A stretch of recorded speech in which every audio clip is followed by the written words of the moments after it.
Shalom dan salam sejahtera bagi kita semua. Perkenalkan, nama saya Nelika Maya dari kelas 1B9 dengan NIM 220611020699. Pada video kali ini saya akan memaparkan materi tentang koordinasi dan wewenang dalam manajemen. Adapun tujuan dari pembuatan video ini adalah untuk memenuhi tugas UTS mata kuliah pengantar manajemen dengan dosen pengampu Dr. Imelda Wellin Juliana Ogi SE MM. Baik, langsung saja kita masuk ke dalam pembahasan materi, yakni poin A atau poin pertama, yaitu kebutuhan organisasi. Setiap organisasi pastinya memiliki kebutuhan. Setiap organisasi memiliki tujuan yang untuk mencapai tujuan tersebut membutuhkan sesuatu. Kebutuhan tersebut bisa berupa kebutuhan fisik, finansial, maupun sumber daya manusia. Berikut ini adalah beberapa kebutuhan organisasi, yaitu yang pertama, perencanaan.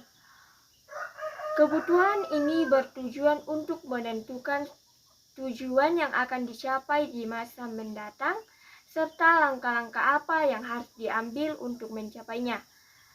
Proses perencanaan meliputi penetapan sasaran, merumuskan tujuan, menetapkan strategi, dan mengembangkan rencana untuk mengkoordinasikan kegiatan. Yang kedua, pengorganisasian. Kebutuhan ini merupakan bagian di mana proses pembagian tugas atau pembagian tim yang meliputi siapa yang akan melaksanakan tugas dan lain sebagainya. 3. Memimpin atau pimpinan. Kebutuhan ini merupakan hal yang menumbuhkan semangat bagi anggota organisasi dan juga mengatur jalannya suatu kegiatan hingga mencapai tujuan. Yang keempat, pengendalian atau controlling.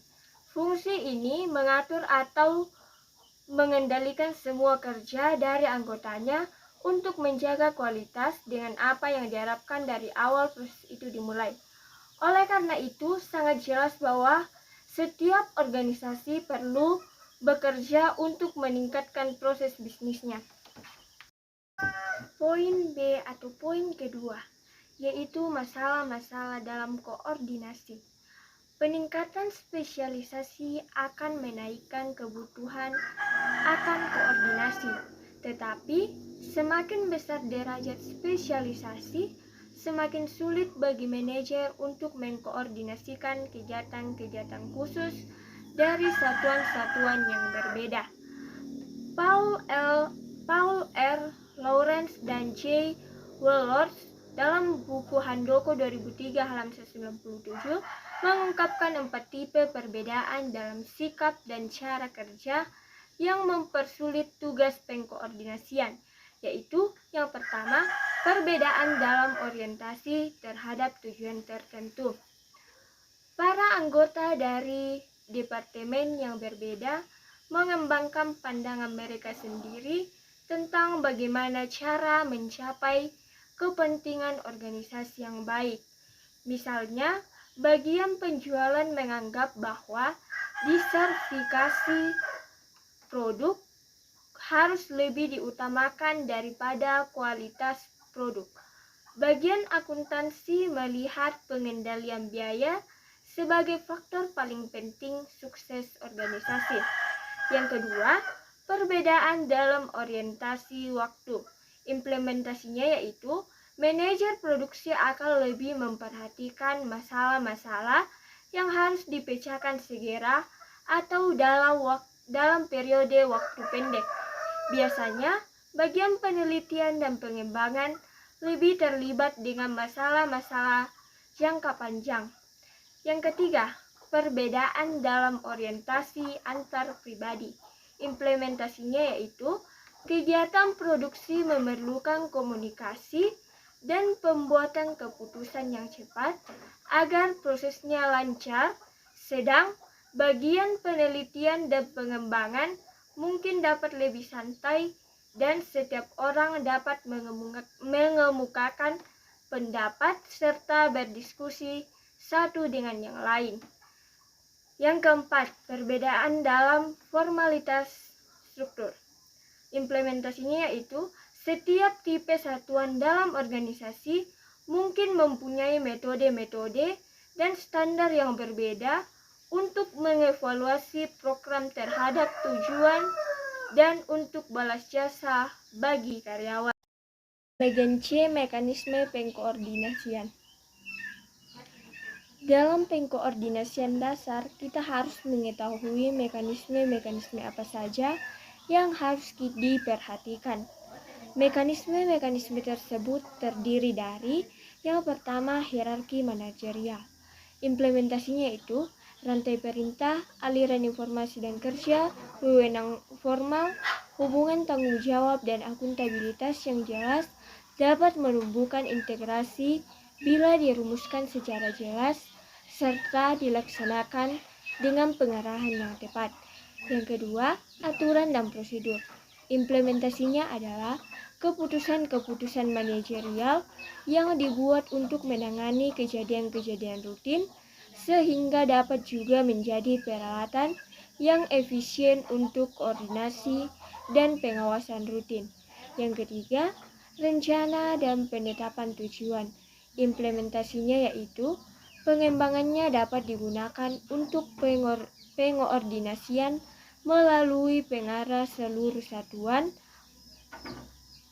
organisasi terhadap sasaran-sasaran yang sama. Ini diperlukan bila aturan dan prosedur tidak mampu lagi memproses seluruh informasi yang dibutuhkan untuk mengordinasikan kegiatan-kegiatan satuan-satuan organisasi. Bagian D, meningkatkan koordinasi potensial. Meningkatkan koordinasi potensial menjadi diperlukan bila macam-macam satuan organisasi menjadi saling tergantung dan lebih luas dalam ukuran dan fungsi.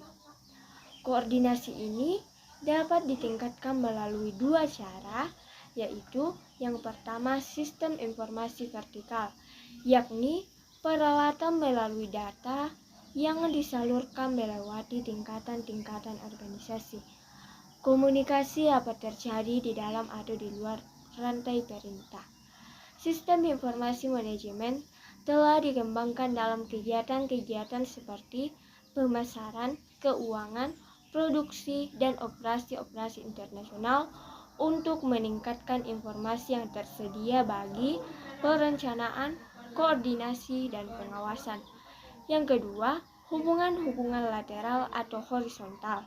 Melalui pemotongan rantai perintah, hubungan-hubungan lateral membiarkan informasi dipertukarkan dan keputusan dibuat pada tingkat hierarki di mana informasi yang dibutuhkan ada beberapa hubungan lateral, yaitu yang pertama, kontak langsung antara individu-individu yang dapat meningkatkan efektivitas dan efisiensi kerja.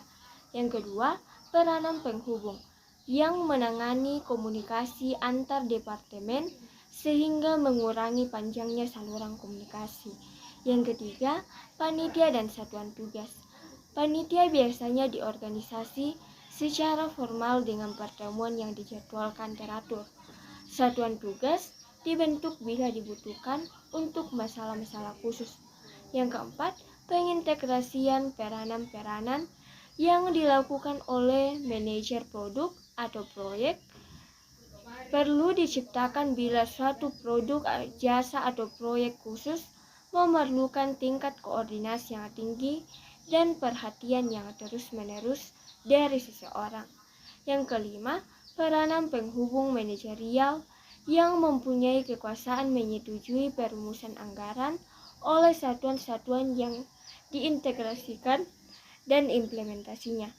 Ini diperlukan bila posisi pengintegrasian yang dijelaskan di atas tidak secara efektif mengordinasikan tugas tertentu. Yang keenam, organisasi metrik. Bagian E, pengertian wewenang. Jika melihat pada Kamus Besar Bahasa Indonesia atau KBBI, istilah wewenang ini memiliki dua definisi yaitu yang pertama hak dan kekuasaan untuk bertindak, dan yang kedua kekuasaan membuat keputusan, memerintah, dan melimpahkan tanggung jawab kepada orang lain. Pada dasarnya, wewenang atau authority adalah suatu hak untuk melakukan sesuatu atau memerintah orang lain untuk melakukan sesuatu guna mencapai tujuan tertentu. Wewenang biasanya berkaitan dengan jabatan, terutama dalam dunia politik. Wewenang dapat berupa suatu kekuasaan terhadap segolongan orang tertentu atau pada suatu bidang yang tetap berlandaskan pada peraturan perundang-undangan.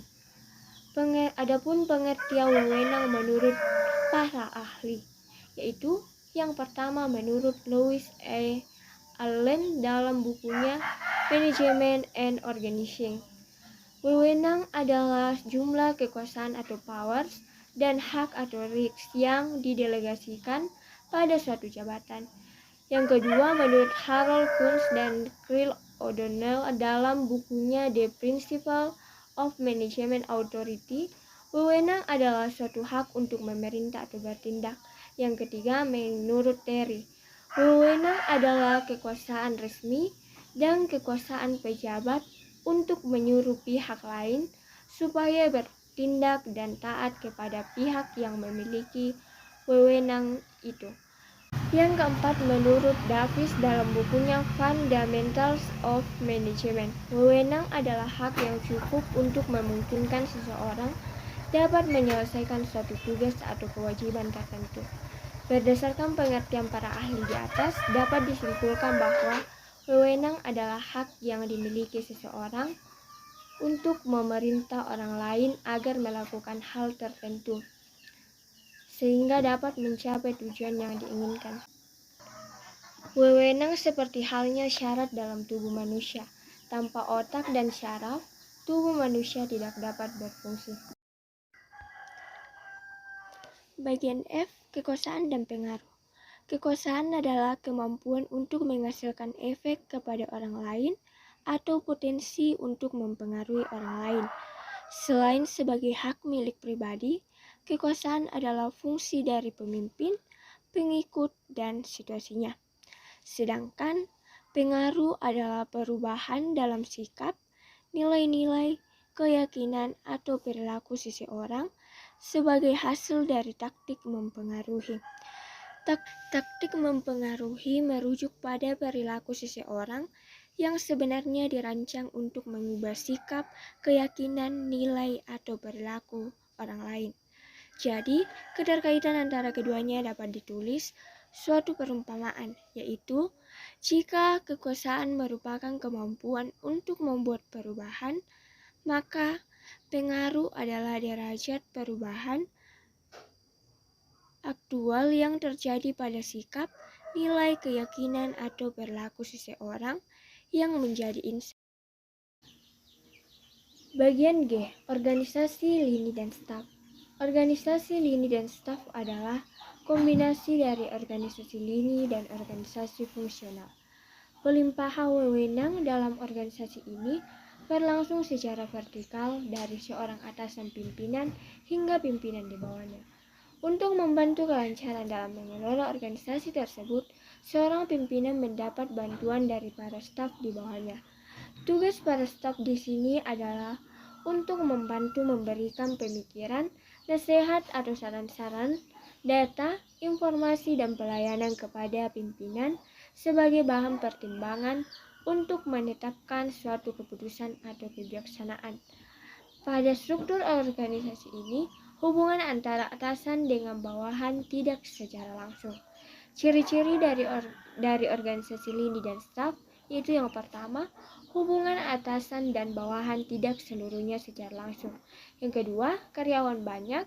Yang ketiga, organisasi besar. Dan yang keempat, ada dua kelompok kerja dalam organisasi sehingga ditekankan adanya spesialisasi, yakni personel lini dan personel staf. Keuntungan dari struktur organisasi ini adalah yang pertama, ada pembagian tugas yang jelas. Yang kedua, Kerjasama dan koordinasi dapat dilaksanakan dengan jelas. Yang ketiga, pengembangan bakat segenap anggota organisasi terjamin. Yang keempat, staffing dilaksanakan sesuai prinsip direct man on direct place. Yang kelima, bentuk organisasi ini fleksibel untuk diterapkan. Keburukan dari struktur organisasi ini adalah tugas pokok orang-orang sering dinomorduakan. Yang kedua, proses decision makin berliku-liku. Yang ketiga, jika pertimbangan tidak terkontrol, maka sering menimbulkan nepotisme, spoil system, patronage. Yang keempat, persaingan tidak sehat.